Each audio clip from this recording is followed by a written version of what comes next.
যাকে খুঁজেছি তাকে পৃথিবীর কোনো চেহারাতেই পাইনি খুঁজে।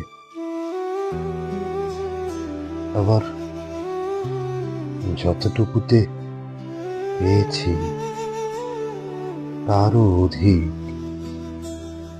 মনের সাথে মন মেলেনি। তবু মনকে বলেছি, ছাড় দাও আকাশ পরিমাণ,